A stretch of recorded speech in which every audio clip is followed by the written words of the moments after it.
Okay, this project is going to be a little more difficult, but it was the cover of a magazine that I did for Lightroom magazine, in fact, for Kelby One, and I want to show you how I did it. So I was with a friend in Joshua Tree Park, and we had this amazing Milky Way. You can see the Milky Way here. That's just the raw file. And some guys had like a saber, a laser saber from Star Wars. And I asked my friend, can you go over there and, just turn it on? And so I did one exposure for him, where I was at ISO 1000, 5 seconds.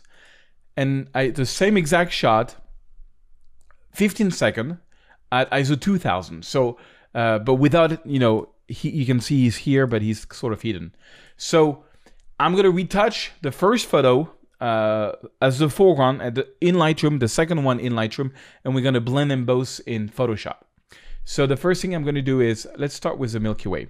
So Milky Way, I'm going to, I'm going to open the shadows. Now Milky Way is a bit different. You can open the shadows, doesn't really matter. What's really important with Milky Way is the white slider. Look at this, the white slider is really going to make it pop. Adding texture and clarity is really important. I'm going to crush the blacks a little bit on this one. Okay, and then I don't want to bring down the highlights. I'm actually going to boost the highlights a little bit, add some contrast. And now comes the white balance. Okay, the white balance, this is very blue. I might warm things up a little bit, add a bit more magenta, because this is going to be red.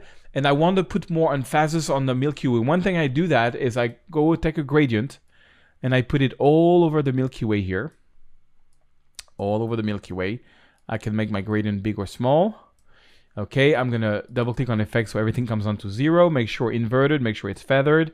And I just want to even add more clarity, even more texture, a little bit of exposure, and a little bit of magenta. Just a tad. To maybe a little bit of yellow, maybe more exposure. I just want to make it pop. Let's see before the circle, after the circle. Okay. Now, here it's super noisy. So what you want to do there is you want to do like a local adjustment for the noise. And so usually what I do is I'm going to take a gradient and I'm going to make a gradient here. And instead of brightening things up, I'm going to actually make it even darker. And I'm going to go into noise and I'm going to take care of the noise here so that it takes care of this noise. Okay. And I kind of like that. I kind of like that retouching. I mean, I'm really doing it just for the sky. The rest doesn't really matter. I want to go into the noise reduction, but you got to be careful because if you use a lot of noise reduction on stars, you're going to make a lot of small stars disappear. So yeah, look at this. So I don't want that. So maybe just a little tad of noise reduction. I'm going to use my usual formula, like about 10 of noise reduction. I mean, this one was shot at like ISO 2000, so has a lot of noise, but I kind of like, I want to, noise is like almost like small stars. So I really like that. Now, one thing I've not showed you yet, that's one of the reasons I want to do this video, is I can copy some of the things that I did here over there. But I don't want to copy everything, so I'm going to press Command-Shift-C, and by default, I'm going to go check none. And what do I want to copy? First, the processed version, which is basically the way the raw file has been dealt with in terms of developing, which basically always has to be on. And then I want to copy the white balance. I think I want to match the white balance. I want to copy maybe the noise reduction. And maybe, yeah, the basic tones. Okay, let's try that. So I'm copying all that, and then I right-click. And then I'm going to go right-click, and I'm going to go paste, or Command-V. Actually, Command-V. Okay.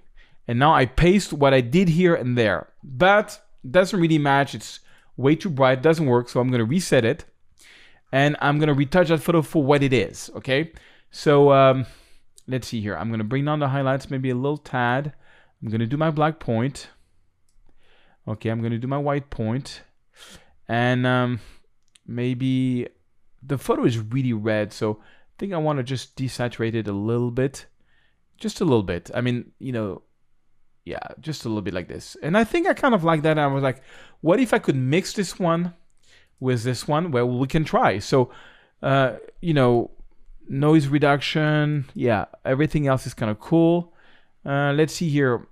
Yeah, so I'm going to select both of these photos. I'm going to right-click edit, and instead of going to edit in Photoshop, I'm going to go to open as layers in Photoshop.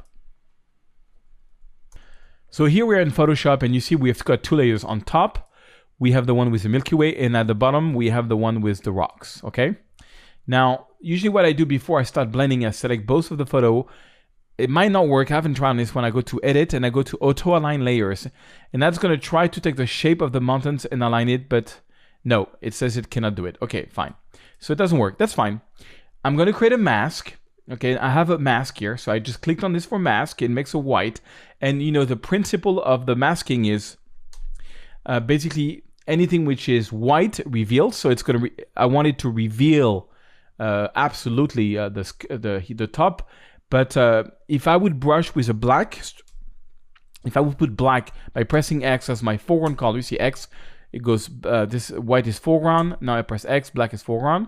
And if you've got like weird colors there, which can totally happen, like this, you just press D, and white is going to be your foreground, and black is going to be your default, and X again. So you want black as your foreground color, and then I have a big brush. Make sure it's 100% opacity, and now check this out. Make sure the hardness of your brush by right-clicking is at 0. Okay, so now I got a very soft brush, and I'm going to brush, and I'm going to just bring back the bottom of the photo. So I'm just bringing back the bottom of the photo. Okay, and then here we have like a bit of a weird blending here. So what you can do is you can press X, and now you're bringing back, X, and now I'm bringing back the original photo, like this. All right.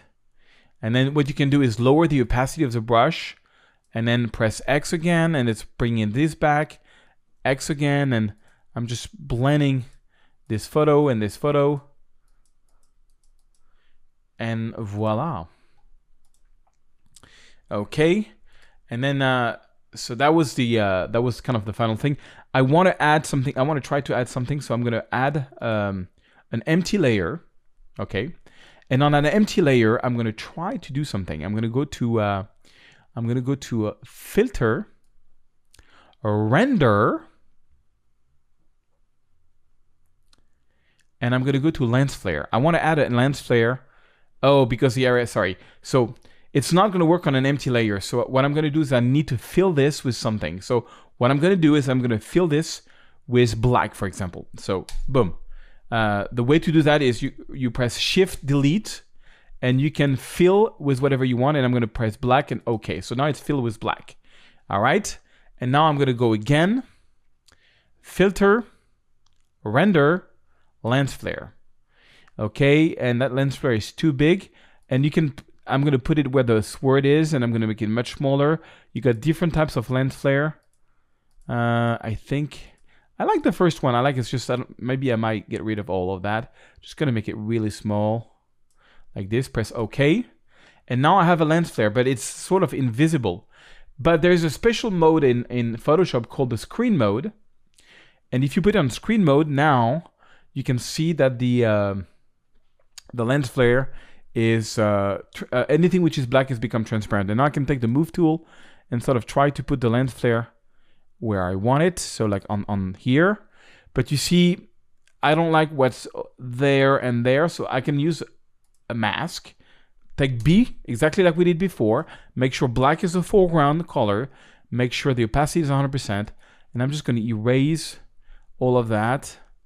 Erase a little bit here. Voila. And I can even, so that's before and that's after.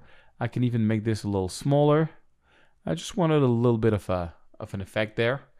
And it just blends it even more. And voila. So now I can go to File, Close. Now this is a little more advanced, I agree, but I wanted to show it for people out there who can handle this kind of projects. And let's go back to Lightroom, and we're ready for like a double development. So this is the photo. And remember, the double development is you open the shadows, bring down the highlights, you do your black, you do your whites, and I can maybe lower the vibrance a little bit or not, make it brighter or not, boost the whites even more if I want to, and voila.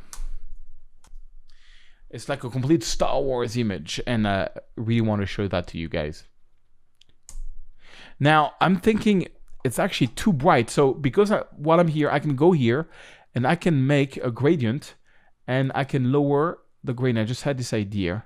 Just want to make this maybe a little darker here. Use the same value there, make it darker there.